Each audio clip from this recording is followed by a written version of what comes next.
엄마, 드디어 했어. 문 열어! 제발 문 열어! 찾아!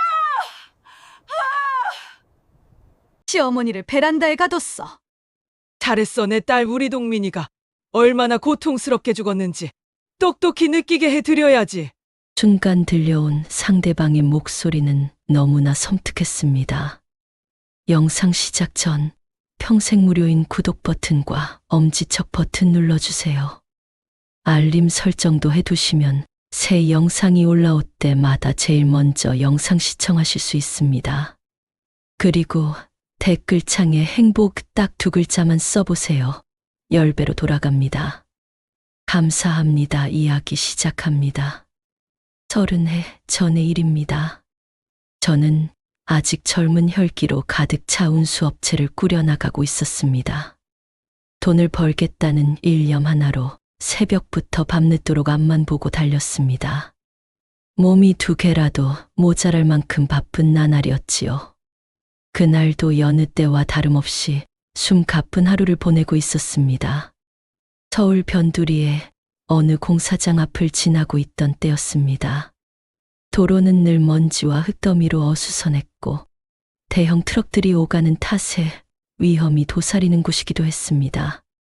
그때 갑자기 도로 위로 작은 그림자가 튀어나왔습니다. 고작 7살배기 아이 박동민이었습니다. 저는 반사적으로 급브레이크를 밟았습니다. 기익, 귓가를 찢는 듯한 굉음과 함께 차는 간신히 멈춰 섰지만 이미 늦어버린 뒤였습니다. 아이가 쓰러진 모습을 본 순간 심장이 바닥으로 곤두박질 치는 듯했습니다. 급히 아이를 안고 병원 응급실로 달려갔지만 저에게 돌아온 것은 아이 엄마 한정숙 씨의 절규뿐이었습니다. 내 아들을 돌려줘요. 제발 살려줘요. 그녀의 목소리는 피를 토하듯 처절했고 응급실을 가득 메운 모든 이들의 가슴을 먹먹하게 했습니다. 그러나 동민이는 그 작은 생명을 채 꽃 피우지도 못한 채 그 자리에서 끝내 숨을 거두었습니다. 그 어머니의 절규는 제 인생에 지워지지 않는 흉터로 남았습니다. 사고 이후 재판이 열렸습니다. 법정에서는 저의 손을 들어주었습니다. 몇몇 목격자들이 증언하기를 아이가 갑자기 도로로 뛰어들어 제 운전으로서는 피할 수 없었다는 것이었습니다. 법적으로 저는 무죄 판결을 받았습니다. 하지만 진실은 법정에 오르지 않았습니다. 저는 그날 술을 마셨고 술 기운이 채 가시지 않은 상태에서 운전대를 잡았던 것입니다. 제 머릿속을 맴돌던 이 정도쯤이야 하는 아니란 생각들이 결국 한 아이의 소중한 생명을 앗아간 것이었습니다. 증거는 어찌어찌 묻혔고 저의 비겁함은 감춰졌습니다. 그러나 한정숙 씨는 모든 것을 알고 있었습니다. 법정을 나서던 그날 햇살이 쏟아지는 출구에서 저를 마주한 그녀의 눈빛은 복수심과 형언할 수 없는 슬픔으로 이글거렸습니다. 이를 악문 채 저를 노려보며 그녀는 떨리는 목소리로 분명히 말했습니다. 언젠가 반드시 복수하겠어. 똑같이 당신도 잃어보라고. 그날 이후 그 한 맺힌 말이 그림자처럼 저를 따라다녔습니다. 세월은 유수와 같다고 하던가요.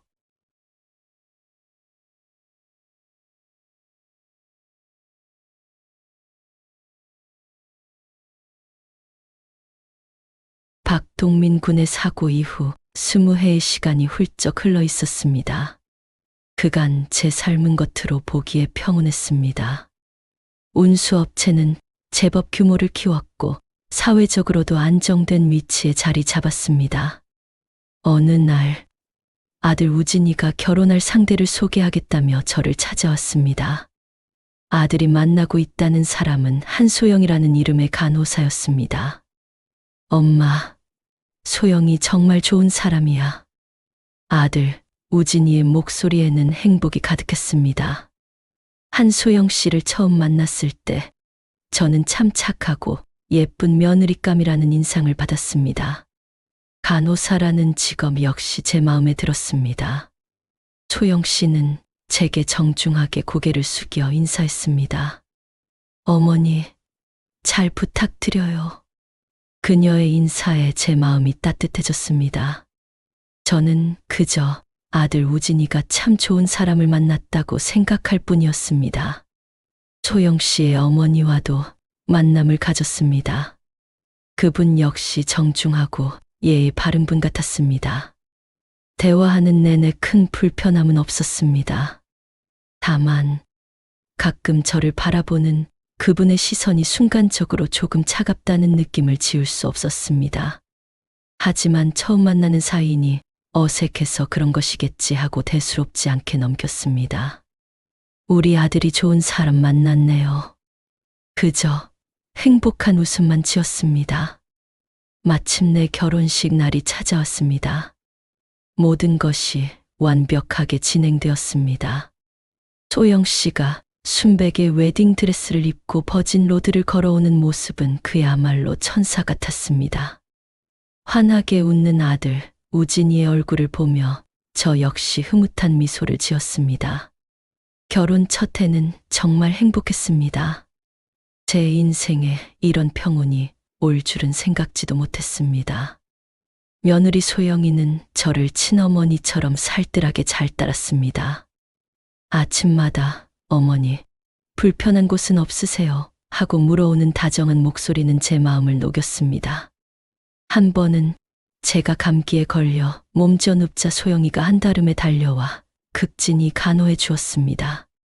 어머니, 몸조리 잘하세요. 제가 다 해드릴게요. 라며 죽을 끓여 먹이고 시도 때도 없이 열을 재고 이마를 짚어주는 소영이의 손길에서 따뜻한 진심이 느껴졌습니다. 그런 소영이를 보며 아들 우진이도 어깨를 으쓱하며 자랑스러워했습니다. 엄마, 소영이가 정말 착하죠. 저런 며느리 얻어서 복 받은 줄 아세요. 아들의 자랑에 저도 절로 미소가 지어졌습니다. 그렇게 행복한 시간은 영원할 것만 같았습니다. 그런데 결혼하고 1년 반쯤 지났을까요? 소영이의 태도가 조금씩 달라지기 시작했습니다. 처음에는 정말 미묘한 변화였습니다. 저 혼자만 느끼는 예민한 감정인가 싶기도 했습니다. 어느 날 오후 제가 거실 소파에 앉아 텔레비전을 보고 있었습니다. 한참 방송에 몰입하고 있는데 방에서 나온 소영이가 성큼성큼 다가오더니 제 옆에 놓인 리모컨을 가져가는 것이었습니다. 어머니, 제가 지금 꼭 봐야 할 프로그램이 있어서요. 그 말을 끝내기 무섭게 채널이 바뀌었습니다. 예전 같으면 어머니, 먼저 보세요라고 했거나 하다못해 저에게 양해라도 구했을 소영이었기에 저는 순간 당황했지만 대수롭지 않게 넘기려 했었습니다. 며칠 후였습니다. 제가 좋아하는 멸치볶음이 먹고 싶어서 소영이에게 반찬으로 좀 해달라고 부탁했습니다. 소영이는 곧바로 싱크대로 가더니 잠시 후 아무렇지도 않게 말했습니다. 어머니, 나트륨 너무 많이 드시면 안 돼요. 건강에 안 좋아요. 그러면서 멸치볶음 대신 나물 반찬을 꺼내 식탁에 올렸습니다. 간호사니까 건강을 생각해 주는 거겠지 하고 저는 또 스스로를 납득시켰습니다. 그러나 그 다음부터는 제 입맛에 맞는 자극적인 음식들은 식탁에 거의 올라오지 않게 되었습니다. 늘 싱겁고 건강식 위주였지요. 가장 이상했던 건 아들 우진이가 있을 때와 없을 때 소영이의 태도가 완전히 달라졌다는 점입니다. 우진이가 집에 있을 때는 여전히 다정하고 헌신적인 며느리였습니다. 어머니, 편히 쉬세요. 제가 할게요. 우진이의 눈앞에서는 천사처럼 행동했습니다. 하지만 우진이가 출근하고 나면 소영이의 말과 행동은 180도 바뀌었습니다. 어머니, 방 청소 좀 해주세요. 저는 병원 일로 너무 바빠서요. 어머니, 설거지 좀 해주세요. 제 손이 거칠어져서 병원 일을 할 때 불편해요. 점점 더 많은 집안일을 저에게 맡기기 시작했습니다. 저는 그저 며느리가 힘드니까 시어머니로서 도와주는 게 당연하다고 생각했습니다. 그런데 어느새 이 넓은 집의 모든 집안일이 저의 몫이 되어 있었습니다. 그리고 제가 작은 실수라도 저지르면 소영이는 가차 없었습니다. 어머니, 이렇게 하시면 안 되죠. 제가 다시 해야겠네요. 차갑게 던지는 말과 함께 한숨까지 푹 쉬는 모습에 저는 점점 더 조심스러워졌습니다. 혹시 내가 뭔가 크게 잘못하고 있는 것은 아닌가 하는 생각까지 들었으니까요. 그렇게 저는 소영이의 눈치를 보는 시어머니가 되어가고 있었습니다. 그날은 뼛속까지 시린 지독한 맹추위가 떨치던 1월의 어느 날이었습니다.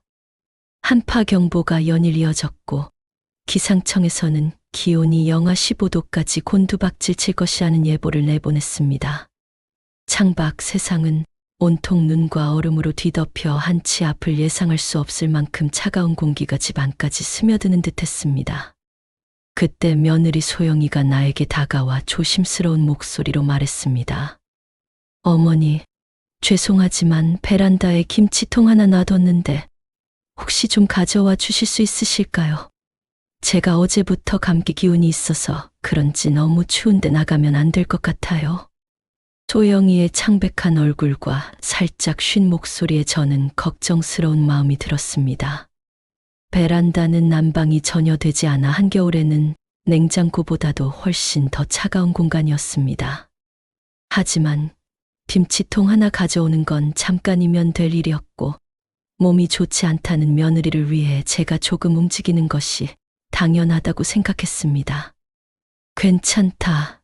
내가 다녀오마. 저는 흔쾌히 자리에서 일어났습니다. 차가운 유리문을 열고 베란다 안으로 들어섰습니다. 칼날 같은 바람이 스며들어 온몸에 털이 곤두서는 듯했습니다. 바닥에 냉기가 발을 타고 올라와 온몸을 오싹하게 만들었지만 애써 무시한 채 김치통을 찾아 두리번거렸습니다. 바로 그때였습니다. 뒤에서 쿵 하는 둔탁한 소리가 울렸습니다. 몸을 돌려보니 닫혀있는 베란다 문이 보였습니다. 방금 제가 들어왔던 그 문이 완전히 닫힌 채 꼼짝도 하지 않았습니다. 소영아, 문이 안 열려. 아무리 힘껏 밀어보고 흔들어봐도 꿈쩍도 하지 않았습니다. 분명 안에서는 열 수 없도록 밖에서 잠근 것이 분명했습니다. 순식간에 머릿속이 새하얘졌지만 이내 정신을 차리고 다시 소영이를 불렀습니다. 소영아, 문 좀 열어다오. 문 좀 열어줘. 목이 터져라 외쳤지만 거실에서는 아무런 대답도 들려오지 않았습니다. 인기척조차 없었습니다. 베란다의 추위는 상상을 초월했습니다. 사방에서 스며드는 바람은 마치 날카로운 칼날처럼 살을 내는 듯했고 콘크리트 바닥은 차가운 얼음 덩어리 같았습니다. 시간은 더디게 흘렀습니다. 30분이 지나자 발과 손가락 끝이 시려오며 감각이 무뎌지기 시작했습니다. 1시간이 지나자 온몸의 근육이 제 의지와 상관없이 마구 떨렸습니다. 입술은 파랗게 변했고 숨을 쉴 때마다 입에서 하얀 김이 뿜어져 나왔습니다. 바로 그때였습니다. 거실 안쪽에서 며느리 소영이의 목소리가 희미하게 들려왔습니다. 누군가와 전화 통화를 하고 있는 듯했습니다. 엄마, 드디어 했어. 시어머니를 베란다에 가뒀어. 다음 순간 들려온 상대방의 목소리는 너무나 섬뜩했습니다. 잘했다. 잘했어, 내 딸. 우리 동민이가 얼마나 고통스럽게 죽었는지 똑똑히 느끼게 해드려야지. 그 목소리는 바로 한정숙 씨의 목소리였습니다. 그제야 모든 조각이 맞춰지는 듯했습니다. 이 모든 것이 20해 전 그날의 복수극이었다니. 이해할 새도 없이 2시간이라는 시간이 더 흘렀습니다. 온몸은 이제 제대로 가누기조차 힘들었고 혀는 굳어버린 듯 목소리도 제대로 나오지 않았습니다. 추위가 뼛속까지 파고들면서 굳게 감겼던 눈꺼풀은 천천히 흐려지는 의식을 따라 서서히 감겨들어 가고 있었습니다. 이대로라면 정말 이 차가운 베란다에서 죽을 수도 있다는 공포가 온몸을 감쌌습니다. 정신을 차렸을 때 나는 낯선 천장을 바라보고 있었습니다. 차가운 냉기가 아닌 따뜻하고 소독약 냄새가 희미하게 나는 공간이었습니다. 의식이 혼미한 가운데 누군가 내 손을 꼭 잡고 있는 따스한 감촉이 느껴졌습니다. 시야가 흐릿했지만 익숙한 아들의 얼굴이 눈에 들어왔습니다. 우진이였습니다. 어머니, 정신 차리세요. 우진이의 목소리에는 깊은 안도와 걱정이 뒤섞여 있었습니다. 무슨 일이 있었는지 파악할 새도 없이 우진이가 당시 상황을 설명하기 시작했습니다. 그날은 우진이가 평소보다 일찍 퇴근해서 집에 돌아온 날이었다고 합니다. 현관문을 열고 들어섰을 때 집은 조용했고 인기척이 없었다고 했습니다. 여보, 어머니 어디 계세요? 우진이는 거실을 둘러보다 안방에서 나오는 소영이에게 물었지만 소영이는 아무렇지도 않게 답했다고 합니다. 글쎄요, 아까 베란다 쪽으로 가셨는데. 그 말을 들은 우진이는 혹시나 하는 마음에 베란다를 확인했습니다. 그런데 베란다 문이 굳게 잠겨 있는 것을 보고 이상한 예감에 사로잡혔다고 합니다. 왜 베란다 문이 잠겨 있지? 우진이가 잠긴 문을 황급히 열었을 때 베란다 콘크리트 바닥에 내가 쓰러져 파랗게 질려 있는 것을 발견했다고 합니다. 우진이는 비명을 지르며 곧바로 119에 전화를 걸었습니다. 어머니, 119 불러주세요. 구급차가 도착했고 나는 곧바로 응급실로 실려갔습니다. 의사는 나의 상태를 확인하더니 심각한 표정으로 말했습니다. 심한 저체온증입니다. 30분만 더 늦었어도 위험했을 뻔했어요. 의사의 말을 듣는 우진이의 얼굴은 충격으로 새하얗게 질려 있었습니다.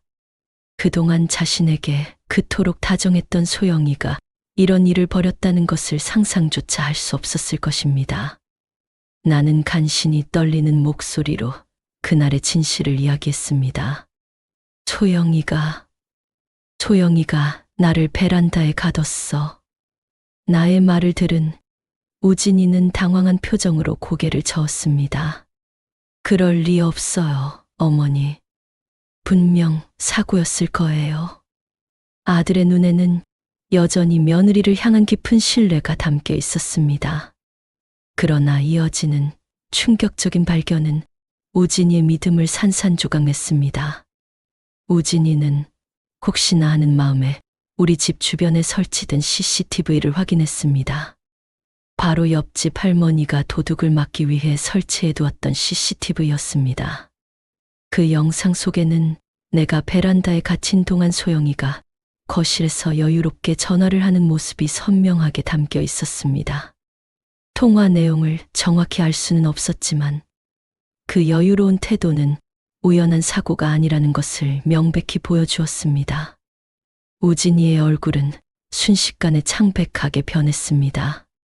그는 영상 속 소영이의 모습을 망연자실한 표정으로 바라보더니 믿을 수 없다는 듯 중얼거렸습니다. 이게 뭐야? 정말 일부러 한 거야? 아들의 눈빛은 혼란과 배신감으로 가득 차 있었습니다. 그는 그제야 내가 겪었던 끔찍한 진실을 직시하게 된 것입니다.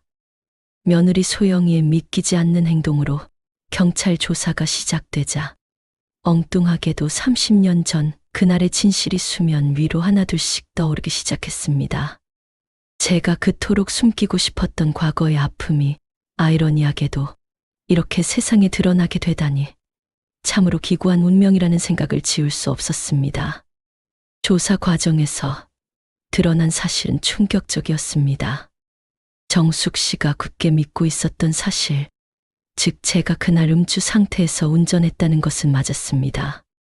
그날 점심때 반주로 마신 술 기운이 채 가시지 않은 채 운전대를 잡았고 그 사실은 저의 양심 속에 영원히 지워지지 않을 족쇄로 남았습니다. 하지만 제가 재판에서 무죄 판결을 받았던 이유는 정숙 씨의 오해와는 달랐습니다.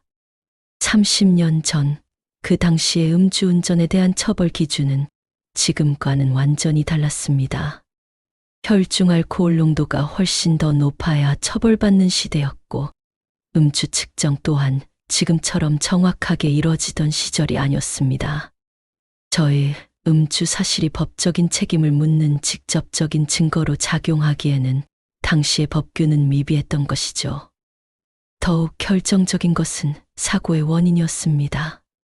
조사 과정에서 당시 목격자들의 진술이 다시금 조명되었습니다. 아이가 갑자기 도로로 뛰어들었다는 증언은 일관되었고 결국 박동민 군의 무단횡단이 사고의 주된 원인으로 인정되었습니다. 법적인 잣대로만 본다면 제가 피할 수 없는 사고였고 이에 대해 책임이 없다는 판결을 내릴 수밖에 없는 상황이었던 겁니다. 법은 저에게 무죄를 선고했지만 제 마음의 법정에서는 결코 무죄가 될 수 없었습니다. 술을 마시지 않았다면 어땠을까 하는 생각은 단 한순간도 저를 놓아주지 않았습니다. 아주 작은 차이, 반응 속도, 0.1초의 차이가 하나의 생사를 갈랐을지도 모른다는 죄책감이 평생을 그림자처럼 따라다녔습니다. 싸늘한 묘비 앞에서 한없이 고개를 숙이며 용서를 빌었습니다. 그날 이후 제 삶은 겉으로는 무탈해 보였으나 단 한순간도 그 죄책감으로부터 자유로울 수 없었습니다. 즐거운 순간에도 불현듯 밀려드는 그날의 기억은 저를 옥죄었고 삶의 어떤 기쁨도 온전히 누릴 수 없게 만들었습니다. 행복의 이면에는 늘 어두운 그림자가 드리워져 있었습니다. 이 모든 것은 제가 법적으로는 면죄부를 받았을지언정 결코 스스로 용서할 수 없었던 저에게 내린 평생의 벌과 같았습니다. 하지만 정숙 씨는 이런 저의 속죄를 알 리 없었습니다. 그녀에게 저는 그날 술을 마시고 자신의 아들을 죽이고도 뻔뻔하게 무죄를 받은 악마 그 이상도 이하도 아니었을 겁니다. 그녀의 눈에 비친 진실은 오직 복수만이 답인 왜곡된 것이었겠지요. 지난 30년 동안 저는 법이 인정한 무죄와 양심이 올가맨 죄책감 사이에서 고통받으며 살아왔고 정숙 씨는 잘못된 진실을 믿고 증오와 복수심으로 점철된 세월을 보냈던 것입니다. 뒤늦게 밝혀진 진실은 이토록 잔인하게 서로 다른 고통을 마주하게 했습니다. 법정에서 최종 선고가 내려졌습니다.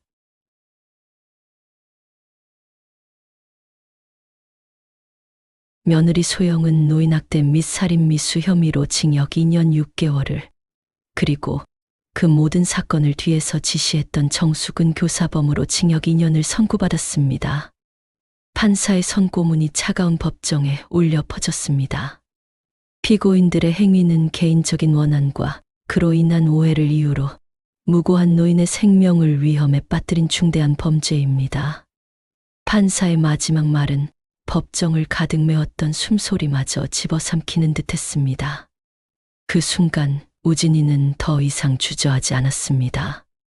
법정 한가운데서 모두가 듣도록 또렷하게 이혼 의사를 밝혔습니다. 더 이상 함께 살 수 없습니다. 저의 어머니를 그렇게까지 괴롭힌 사람과는. 소영은 울면서 매달렸고 자신의 행동을 후회한다는 말로 우진이의 마음을 돌리려 했었습니다. 하지만 아들의 마음은 단호했습니다. 오랜 시간 쌓아온 믿음이 송두리째 무너져 내린 아들의 눈빛에는 더 이상 사랑의 흔적을 찾아볼 수 없었습니다. 집으로 돌아온 후 우진이는 내 손을 꼭 잡고 말했습니다. 엄마, 정말 죄송해요. 제가 소영이의 본 모습을 몰랐어요. 어머니를 그렇게 힘들게 하는지도 모르고. 아들의 흐느낌 섞인 말에 나는 괜찮다고 내 잘못이 아니라고 다독였습니다. 그동안 아들의 마음마저 아프게 했을 것이라는 미안함이 밀려왔습니다. 우진이는 회사를 잠시 쉬고 한동안 나의 곁을 지키며 간병했습니다. 몸은 회복되었지만 30년간 응어리 졌던 죄책감과 이번 사건으로 인한 마음의 상처는 너무나 깊었기에 아들의 보살핌은 큰 위로가 되었습니다. 시간이 흘렀습니다. 정숙 씨 또한 형기를 마치고 세상 밖으로 나왔을 것입니다. 아마 정숙 씨 역시 지난 세월 쌓아온 증오가 파멸로 돌아온 현실 앞에서 많은 것을 깨달았겠지요. 우리는 서로를 용서한다는 말 한마디 나누지 못한 채 각자의 삶을 살게 될 것입니다. 나는 그제야 비로소 깨달았습니다. 복수는 결코 어떤 것도 되돌려 놓을 수 없다는 것을. 오히려 더 깊은 상처와 파멸만을 가져올 뿐이라는 것을 말입니다. 30년 전 제대로 밝혀지지 않았던 진실과 제가 속에 묻어두었던 죄책감이 서로 다른 방향으로 증폭되어 오늘날의 비극을 낳았던 것입니다. 서로가 짊어진 짐을 진심으로 나눌 수 있었다면 이런 파국은 피할 수 있었을지도 모른다는 후회가 밀려들었습니다. 아들 우진이는 지난 아픔을 딛고 새로운 삶을 시작했습니다. 소영은 여전히 자신이 저지른 잘못의 대가를 치르는 중이고 정숙 씨 또한 자신만의 고통 속에서 지난 세월을 되돌아보고 있을 것입니다. 저는 이 모든 혼란 속에서 더 이상 남 탓이나 과거에 얽매이지 않기로 했습니다. 스스로 지고 있던 죄책감의 무게와 그로 인해 생긴 깊은 상처를 이제는 담담히 받아들이고 남은 생을 온전한 마음으로 살아가기 위해 애쓸 것입니다. 삶이 제게 가르쳐준 가장 큰 교훈은 용서란 타인에게 베푸는 것 이상으로 결국 나 자신을 위한 것임을 비로소 알게 되었다는 것입니다. 여러분, 오늘 제 이야기는 어떠셨나요? 오늘 제 이야기가 여러분께 작은 위로와 용기가 되었기를 진심으로 바라며 구독과 좋아요 버튼은 꼭 눌러주세요. 그리고 댓글창에 행복 딱 2글자만 써보세요. 10배로 돌아갑니다. 감사합니다.